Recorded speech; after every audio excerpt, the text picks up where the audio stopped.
परिस्थितियां कुछ अलग हैं। चुनाव का समय है,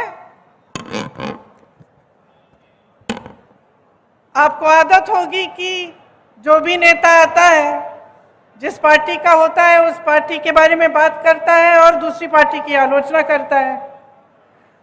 तो कभी कभी मुझे लगता है कि जो वो कह रहे हैं, जो हम कह रहे हैं, हम कहते हैं कि वो भ्रष्ट है, वो कहते हैं हम भ्रष्ट हैं, हम कहते हैं उन्होंने कुछ नहीं कहा, वो करा, वो कहते हैं कि हमने कुछ नहीं करा। और इस तू मैं के बीच आपको ये निर्णय लेना होता है कि आप किसका समर्थन करेंगे। और ये तू मैं कभी कभी दोनों तरफ से एक ही जैसे लगने लगती है। तो मैं थोड़ा सा हट के आज आपसे कुछ बातें करना चाहती हूँ। मैं आपसे पूछना चाहती हूँ, आवाज नहीं आ रही, उधर जाऊं, उस तरफ आ रही है, देखिए अब आ रही है, अब आई, आ गई। तो इधर से बोलूं उधर से बोलूं? चेक करिए, चेक करिए, यहीं से बोलूं? अब आ रही है? थोड़ा जोर से बोलूंगी। तो मैं कह रही थी, मैं कुछ हट के कुछ बातें करना चाहती हूं। मैं आज ये सवाल उठाना चाहती हूं कि आप जनता हैं इस देश के, प्रदेश के, आपकी क्या उम्मीद है राजनीतिक दल से, नेताओं से, सरकार से? देखिए, एक जमाना था जब बड़े बड़े महापुरुष थे, जब हमारी उम्मीदें भी जो उनसे थी बहुत ऊंची थी। एक सादगी का जीवन, सभ्यता, एक दूसरे की विचारधारा के खिलाफ भी हो तो एक दूसरे से जब मिलते तो हम ये उम्मीद रखते थे कि आदर पूर्वक बात करेंगे, एक दूसरे के प्रति अच्छा व्यवहार रहेगा। हम ये उम्मीद रखते थे कि हमारा नेता, उसका जीवन थोड़ा सादगी का जीवन होगा, देश सेवा में, प्रदेश की सेवा में, और करुणा भरा उसका जीवन होगा, उसका चरित्र होगा। लेकिन जैसे जैसे समय आगे बढ़ता चला गया तो हमारी उम्मीदें घटती चली गई। और आज जब मैं जनता से पूछती हूं कि आपकी क्या उम्मीद है सरकार से, नेता से, तो लगभग एक ही जवाब आता है कि देखिए, हमारा जीवन मुश्किल का जीवन है, मुश्किलों से भरा हुआ है, संघर्ष से भरा हुआ है। तो हम जो न्यूनतम हमारी उम्मीद है अपने नेताओं से, अपनी जो राजनीतिक दल हैं, सरकारों से, कि इस संघर्ष के जीवन में हमारी थोड़ी बहुत सहायता हो जाए, हमें आगे बढ़ाएं। ये जो सड़कें हैं, पानी है, बिजली है, ये बन जाए, हमें बिजली मिल जाए, महंगाई से थोड़ी राहत मिल जाए, रोजगार मिल जाए, हमारा भविष्य बन जाए। बाकी आप सब रात दिन मेहनत करते हैं, कोई खेती में करता है, कोई रोजगार करता है। यहाँ से पलायन बहुत है, लोग दूर दूर जाते हैं रोजगार ढूंढने के लिए, जो दूर जाते हैं अपने परिवारों को छोड़ के जाते हैं, दिन रात काम करते हैं, पैसे भेजते हैं घर। किस लिए? ताकि आपका भविष्य मजबूत बने। और आपकी उम्मीद यही रहती है कि जो भी सरकार आए, इस भविष्य को मजबूत बनाने में, आपके जीवन के निर्माण में वो आपके साथ भागीदार हो और आपकी मदद करें। लेकिन परिस्थितियां कुछ अजीब सी बन गई हैं। हम रोजगार की बातें करते हैं, यहां पलायन बहुत है। अब पलायन कब होता है? पलायन तब होता है जब अपने इलाके में, अपने जिले में, अपने प्रदेश में कम रोजगार मिलता है। तभी इंसान सोचता है कि भाई यहां मेरा कुछ बन नहीं रहा है, मैं शहर में जाके कुछ काम करता हूं, हो सकता है कि कुछ बन जाए। तो पलायन किस लिए हो रहा है? क्योंकि रोजगार आपको मिल नहीं रहे। और रोजगार क्यों नहीं मिल रहे हैं? आपने कभी सोचा है कि 45 सालों में सबसे ज्यादा बेरोजगारी आज है हमारे देश में। यहां मध्य प्रदेश की जो सरकार है, पिछले 3 सालों में इन्होंने 21 रोजगार दिए हैं। 21 रोजगार। अगर इतनी बेहाल स्थिति नहीं होती तो हास्य स्थिति होती कि एक सरकार जिसके पास सत्ता है, जो 18 सालों से सत्ता में है, वो मात्र 3 सालों में मात्र 21 रोजगार दे रही है। आप पुलिस वाले हैं, आप ध्यान से मेरी बातों को सुन रहे हैं कितनी सरकारी नौकरियां खाली पड़ी हैं, कितने पद खाली हैं।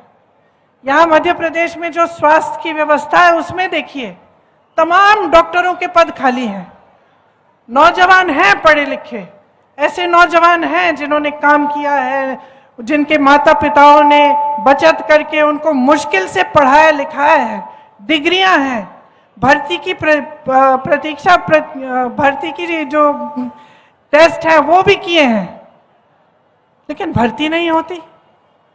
यूपी में मैं तो ऐसे लोगों से मिली हूं जिन्होंने 6 बार एग्जाम दिया क्योंकि घोटाले हो रहे हैं उसमें। तो एक तरफ से भर्ती भी नहीं होती, पद खाली हैं, उनको भरा नहीं जाता। जो रोजगार बनाने के माध्यम थे उनके बारे में आप थोड़ा सा सोचिए, रोजगार बनते कहां से थे। एक तो बड़ी बड़ी जो सरकारी पीएसयू होते थे, बीएचएएल, एचएएल, इस तरह के जो पीएसयू थे, इनसे बहुत रोजगार बनते थे और सब चाहते भी थे कि सरकारी किसी बड़ी संस्थानों में ही हमारी नौकरी हो जाए तो हमें सुरक्षित पूरा जीवन हम सुरक्षित रहेंगे, पेंशन भी अच्छा मिलेगा। आज स्थिति क्या है, जितने पीएसयू थे, जितनी बड़ी बड़ी जो देश की संपत्ति थी, वो अपने बड़े बड़े उद्योगपति मित्रों को सौंप दिए हैं कौड़ियों के दाम पे। तो रोजगार कैसे बनेंगे उनमें से? नहीं बन सकते। अब छोटी दुकानें, छोटे उद्योग, जैसे मैंने यहाँ रास्ते में बहुत सारी देखी और मैं देख रही थी कि छोटी छोटी दुकानें हैं। आपने इन दुकानदारों के, इन छोटे उद्योगपतियों की कमर तोड़ रखी है। पहले आप नोटबंदी लाए, नोटबंदी से इनका नुकसान हुआ, उसके बाद कोरोना आया, कोरोना में शायद हमारे ही देश में किसी को राहत नहीं मिली होगी, बाकी देशों में दुकानदारों को, छोटे बिजनेसों को खास राहत मिली थी कोरोना के समय, यहां नहीं दी गई। ठीक है, उसके बाद क्या किया इन्होंने? जीएसटी लाए, जीएसटी से और भी मुश्किलें बढ़ गई। तो जो छोटे उद्योग थे वो लगभग बंद होने के कगार पे आ गए और जो बड़े बड़े उद्योगपति हैं उनके हजारों करोड़ लोन माफ हो रहे हैं, उनके उद्योग बड़े होते चले जा रहे हैं, उनको देश की संपत्ति सौंपी जा रही है, तो वहां से भी रोजगार नहीं आने वाले। तीसरी जगह जहां से रोजगार आते थे, खेती, खेती किसानी से और ग्रामीण रोजगार से। मनरेगा को इन्होंने कमजोर बनाया, किसानों की कमर तोड़ी, हर जगह हर तरफ से महंगाई, पेट्रोल, डीजल, खाद, कुछ भी हो, किसानों को कोई राहत नहीं मिली, बल्कि इस तरह के कानून ला रहे थे जिससे आपके जो हक हैं वो और भी कम हुए। आप ही के संघर्ष थे, किसानों का जो बड़ा संघर्ष था उसकी भी कोई सुनवाई नहीं रही। तो रोजगार के जो माध्यम थे वो लगभग बंद हो गए। इसके साथ साथ महंगाई बढ़ती चली जा रही है। आपके जीवन में संघर्ष है, किस लिए है? अपने बच्चों का भविष्य बनाते हैं, आप बचत करने की कोशिश करते हैं। आज हर चीज पे जीएसटी, बच्चों की किताबें खरीदने जाएंगे, जीएसटी महंगी हो गई, यूनिफॉर्म खरीदना है महंगा हो गया, इलाज कराना है किसी का महंगा है, 10 बार सोचना पड़ता है कि अस्पताल ले जाएं, अस्पताल में पता नहीं डॉक्टर मिलेगा कि नहीं। अगर घर में कुछ नुकसान हुआ है, कुछ टूट गया है, उसकी मरम्मत करवाने के लिए सीमेंट पे जीएसटी, रोड़ी पे जीएसटी, बालू भी महंगी। तो आप आगे बढ़ कैसे पाएंगे? एक तरफ बेरोजगारी, दूसरी तरफ महंगाई। मैंने आपकी बात की, आप सुन रहे हैं। सरकारी जितने भी अधिकारी हैं, जिसकी भी सरकारी नौकरी है, एक ही मांग है आपकी आज, एक ही मांग है कि हमारी पुरानी पेंशन दे दो, है कि नहीं? और क्यों है ये मांग? क्योंकि जो नौकरी आपने वफादारी से 20 सालों के लिए की, एक तरह से वो भी तो देश सेवा है। आपने देश के लिए सेवा की, आपने नौकरी की, तो क्या ये आपका हक नहीं बनता कि आप बाद में सुरक्षित रहें? तो यही आपकी मांग है कि हमें पुरानी पेंशन स्कीम दिलवा दीजिए। और जवाब क्या मिलता है? ऐसे नेता हैं, ऐसी सरकार है जिससे आपको जवाब मिलता है कि इसके लिए पैसे नहीं है। अगर पैसे नहीं हैं तो जो बड़े बड़े उद्योगपति हैं, अडानी जी जैसे, उनके कर्ज माफ करने के लिए पैसे कहां से आते हैं? हजारों करोड़ रुपए आपने उनके माफ किए, देश की संपत्ति आपने उनको सौंप दी। आप खुद 8,000 करोड़ के एक हवाई जहाज में घूम रहे हैं। अच्छा खासा संसद भवन था, उसके सुंदरीकरण में आप 20,000 करोड़ डालने के लिए तैयार हैं। एक बड़ा हॉल बनाया आपने दिल्ली में, 27,000 करोड़ उसमें आप खर्च रहे हैं, और फिर आप कहते हैं कि आपके पास पेंशन के लिए पैसे नहीं है। आप कहते हैं कि किसानों के पास उनके कर्ज माफ करने के लिए पैसे नहीं है। तो जनता का विश्वास कैसे होगा आप में? बड़े बड़े इवेंट होते हैं, मीडिया रोज रोज आपको बताती है कि कितना काम हो रहा है, क्या नहीं हो रहा है देश में, लेकिन क्या आप अपने जीवन में इस काम को देख रहे हैं? आपका जीवन कैसा है? मैं आपसे पूछना चाहती हूं, इतने सालों से भाजपा की सरकार आपके प्रदेश में है, क्या आपके जीवन में तरक्की हुई है? बताइए, तरक्की हुई है? आपको रोजगार मिले हैं? महंगाई घटी है? तो आपके लिए क्या कर रही है सरकार? आपने तो पहले ही अपनी उम्मीद गिरा दी। आप तो कह रहे हैं कि भैया हमें न्यूनतम उम्मीद है कि हमारे संघर्ष में मदद कर लो। इतना भी नहीं हो रहा है आज आपके लिए, इतना भी नहीं हो रहा है। जो देश और प्रदेश में सरकार चल रही है वो बड़े बड़े उद्योगपतियों के लिए चल रही है, उसमें मिडिल क्लास, गरीबों के लिए, किसानों के लिए कुछ नहीं है। और जब हम ये चीजें उठाते हैं, जैसे जब हम आरक्षण की बात करते हैं, अब ओबीसी, एससी, एसटी के आरक्षण की बात हम करते हैं, या हम कहते हैं कि चलो जातिगत जनगणना कर लो, इसका मतलब क्या है? जातिगत जनगणना का मतलब है कि गिनती कर लो। हम जानना चाहते हैं कि देश में ओबीसी वर्ग के कितने लोग हैं, देश में एससी वर्ग के कितने लोग हैं, एसटी के कितने लोग हैं। क्योंकि अगर सरकार जानेगी नहीं तो सही तरह से न्याय कैसे दे पाएगी? जब हम आरक्षण की बात करते हैं, जब हम रोजगार देने की बात करते हैं, चलिए ये भी छोड़िए, जब हम ये बात करते हैं कि हमें ओबीसी वर्ग के लिए कोई ऐसी योजना बनानी है जिससे आप मजबूत बनेंगे, जैसे आप ये सारे काम करते हैं, इनको मजबूत करने के लिए, आपको थोड़ी सी सहायता देने के लिए हम योजना बनाना चाहते हैं। तो अगर हमें यही नहीं मालूम कि कितने लोग हैं किस वर्ग के, तो हम ये योजनाएं कैसे बनाएंगे? तो हम कह रहे हैं कि जातिगत जनगणना करो।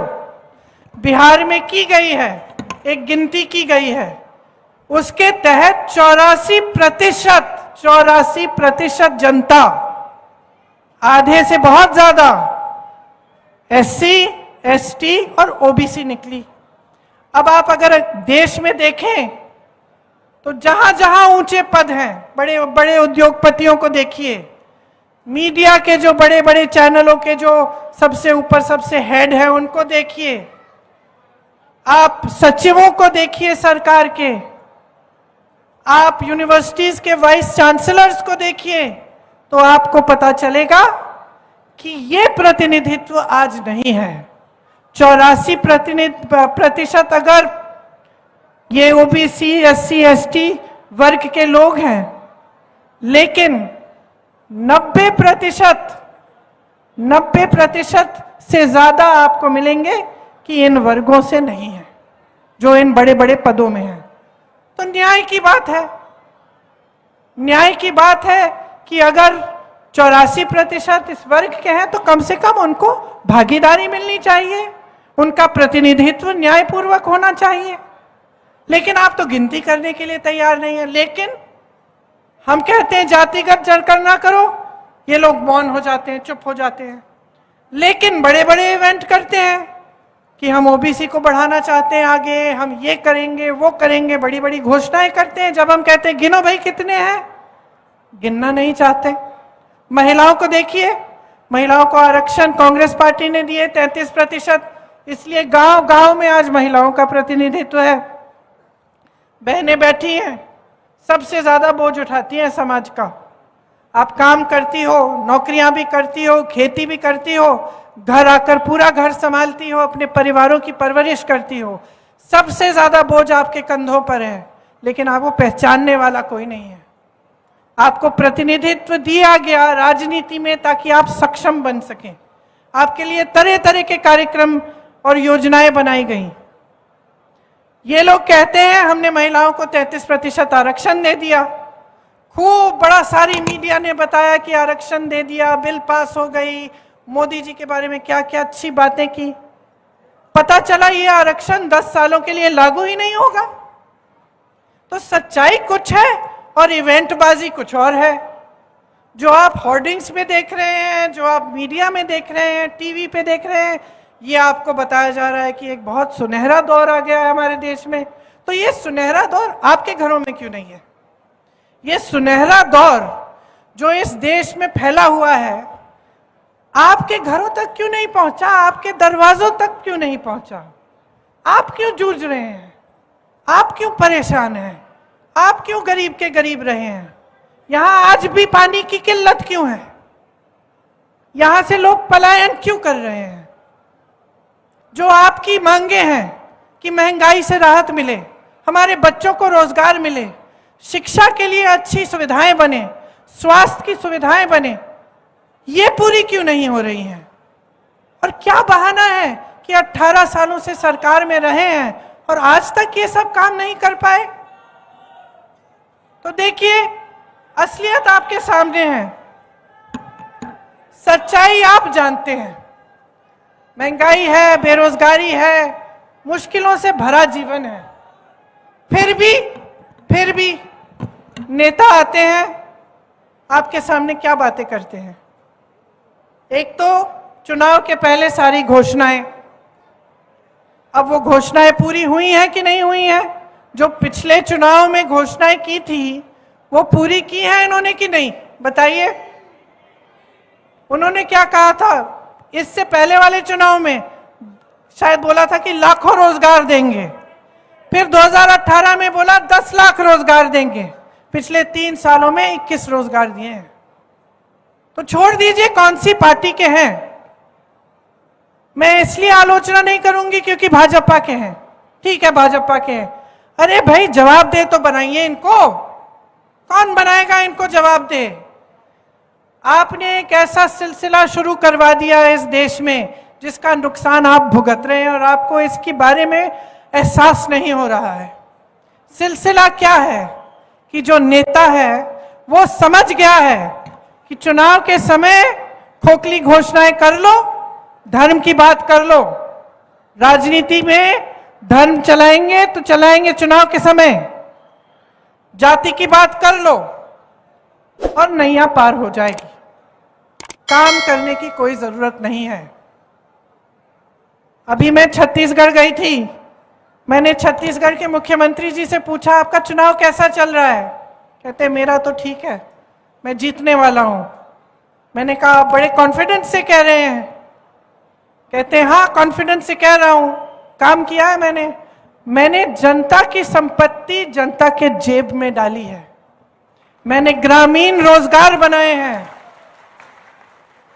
उन्होंने कहा ग्रामीण रोजगार बढ़ाए हैं। छत्तीसगढ़ में खेती के में रोजगार बढ़ रहे हैं, लोग किसानी में वापस आ रहे हैं।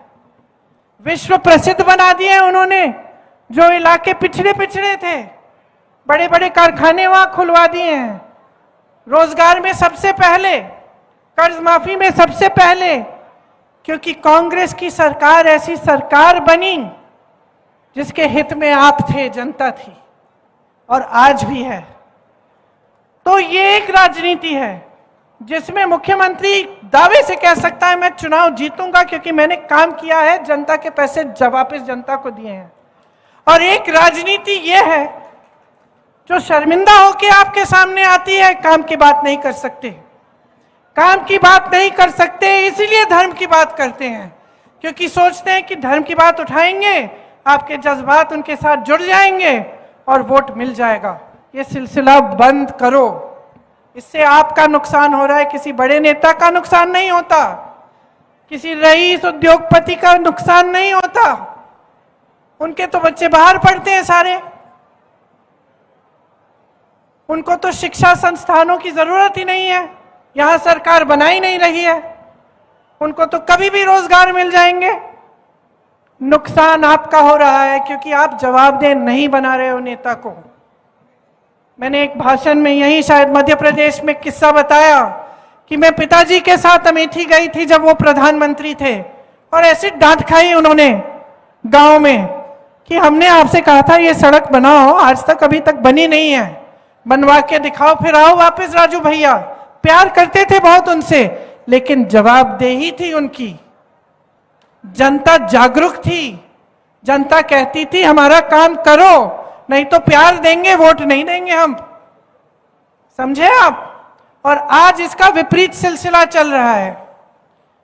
आज ये नौबत आ गई है कि कांग्रेस की सरकारें प्रदेशों में महंगाई राहत कैंप लगवा रही हैं, क्योंकि केंद्र की सरकार ने इतनी महंगाई बढ़ा दी है।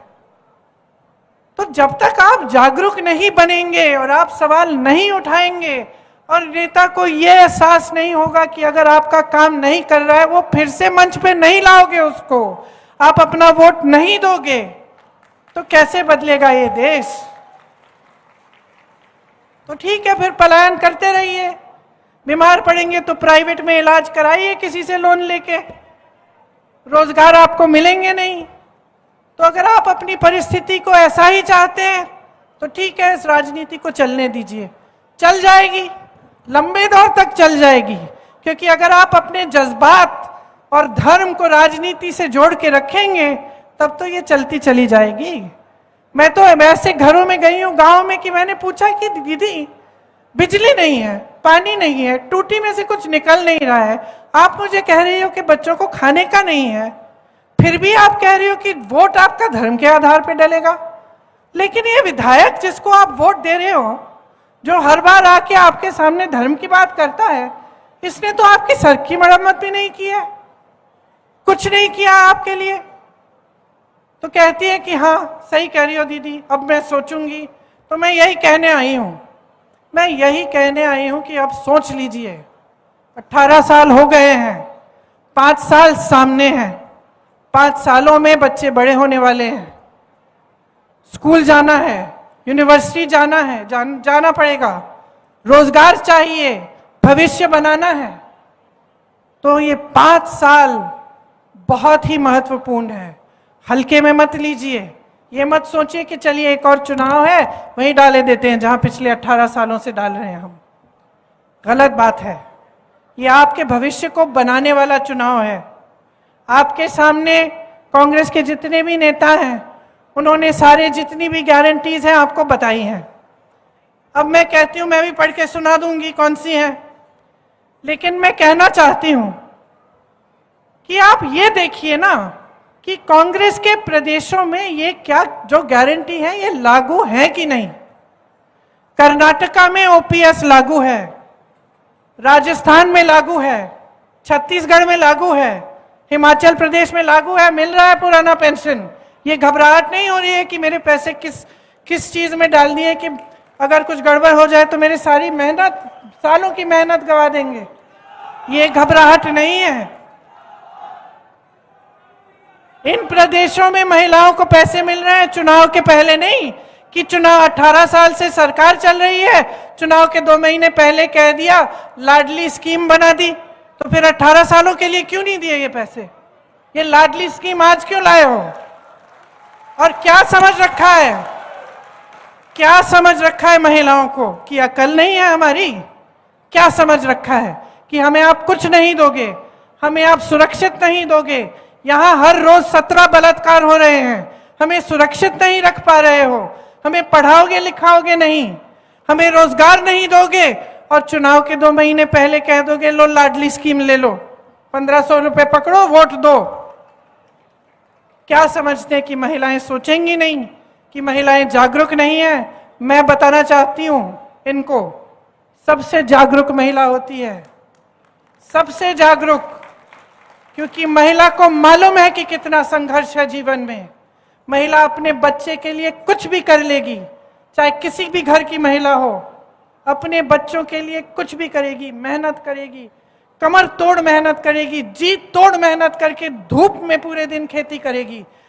इसीलिए वो जागरूक है, इसीलिए वो समझती है कि ये फुसलाने वाली स्कीम है, और वो देखेगी कि क्या कांग्रेस की सरकारों में ऐसी स्कीमें हैं महिलाओं के लिए, किसने आरक्षण वास्तव में दिया है, किसकी वजह से आज गांव में महिलाएं चुनाव लड़ पा रही हैं, पंचायतों में।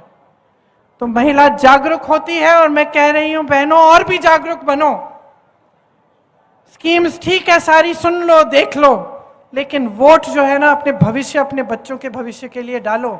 और इसमें आपका कर्तव्य बनता है कि सोच समझकर अपना विवेक का इस्तेमाल करो। देखो क्या क्या है ये गारंटी, कहां कहां ये लागू हो रही हैं। अब एक लिस्ट है, मैं आपको बता देती हूं क्या क्या है। धान का समर्थन मूल्य आपको 2500 रुपए कह रही है कांग्रेस पार्टी देगी। ठीक है, हमने कह दिया, हम मन से चलेगा, और हमने किया नहीं। आपकी क्या गारंटी है कि हम करेंगे? छत्तीसगढ़ में देखो, छत्तीसगढ़ में 2400 रुपए आज मिल रहे हैं धान के लिए।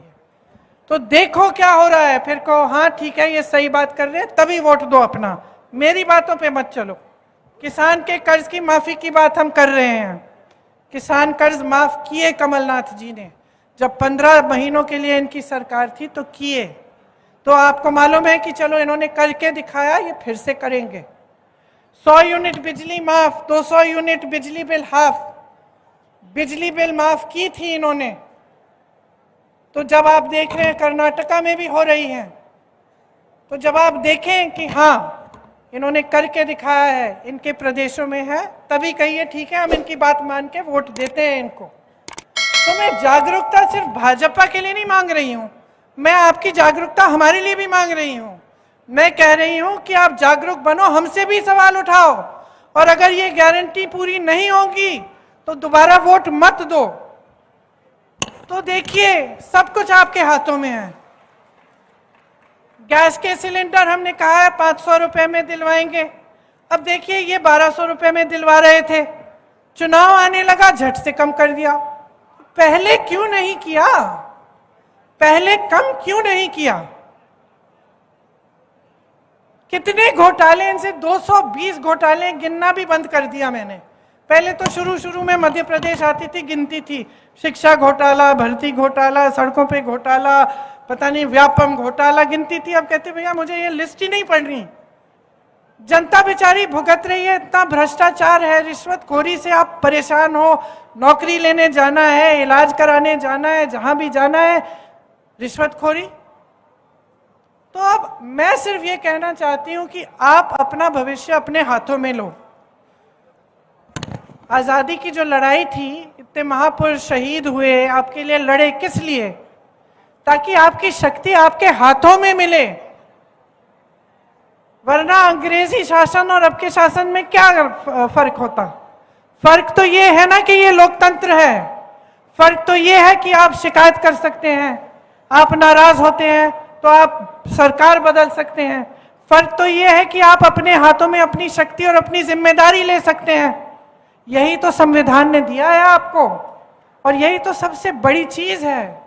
पूरे विश्व ने देखा कि कैसा आंदोलन चला हमारा, और आज आप आंखें मूंद के उस स्वतंत्रता को आप गवा देंगे क्या? उस शक्ति को गवा देंगे, उस जिम्मेदारी को गवा देंगे जो आपको दी है संविधान ने? मैं तो कहती हूं कि ऐसी सरकारों को गवा दो, ऐसी सरकारों को हटा दो।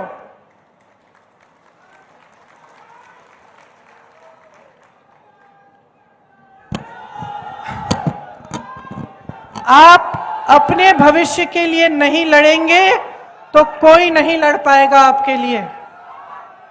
आज हम चीखते हैं, चिल्लाते हैं, जहां जहां जाते हैं हर मंच पर हम कहते हैं कि जागरूक बनो, जागरूक बनो। हम लड़ रहे हैं आपके लिए, हम लड़ रहे हैं संविधान के लिए, हम लड़ रहे हैं भ्रष्टाचार के खिलाफ, हम लड़ रहे हैं। रोज कह रहे हैं कि इन बड़े बड़े उद्योगपतियों को सारी संपत्ति सौंप रहे हो, जनता को उसके पैसे वापस करो, जनता को, देश को अपनी संपत्ति वापस करो। लेकिन जब तक आप नहीं जागेंगे, जब तक आप लड़ना नहीं सीखेंगे, जब तक आप सवाल नहीं उठाना सीखेंगे, तब तक कुछ नहीं बदल पाएगा बहनों और भाइयों। तो मेरी बातें ध्यान से सुन रहे हो, सोचो इनके बारे में। घर जाओगे, दुकान चलाते हो तो सोचो क्या मुश्किलें बढ़ी कि कम हुई। खेती में जाते हो, सोचो मुश्किलें बढ़ी कि कम हुई। रोजगार ढूंढने निकलते हो तो सोचो पहले ग्रामीण रोजगार मिलता था, पहले रोजगार के मौके थे कि नहीं, पीएसयू होता तो आपको नौकरी मिलती कि नहीं। और सोचो और अपने विवेक पर, अपने अनुभव के आधार पर अपना वोट डालो। अपने देश को, अपने प्रदेश को, अपने भविष्य को, अपनी आने वाली पीढ़ी को आप बचाओ। यही मैं मांगने आई हूं आपसे, वोट नहीं मांगूंगी। मैं जानती हूं कि जब आप जागरूक बनेंगे, जब आप ये सवाल उठाना शुरू करेंगे, जब आप सोच समझ के अपना वोट डालेंगे, तो इस चुनाव में एक ही जगह आपका वोट जाएगा और वो कांग्रेस पार्टी के पास जाएगा। इसीलिए अब मैं और भी गारंटी पढ़ के सुना सकती हूं, लेकिन आप देख लीजिएगा, सब बताते रहते हैं। आप सोच समझ के अपना वोट डालिए और जो गारंटी है जो हम दे रहे हैं उनके बारे में ठीक तरह से समझिए। यहां से पलायन बंद करवाइए, रोजगार के मौके यहीं पे आपको मिलने चाहिए। अपने बुंदेलखंड को मजबूत बनाइए। जिस तरह के पैकेज आपको कांग्रेस की सरकार ने दी थी, और इस तरह के पैकेज फिर से आए आपके प्रदेश में और आपके इलाके में, आपको मजबूत करें। तो बहुत बहुत धन्यवाद। ध्यान से मेरी बातें सुनिए, याद रखना, भूलोगे तो नहीं। बहनों बताओ, याद रखोगे?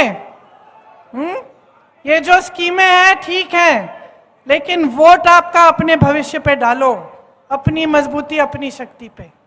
अब एक बार मेरे साथ जोर से बोलो, जय हिंद, जय हिंद, जय हिंद।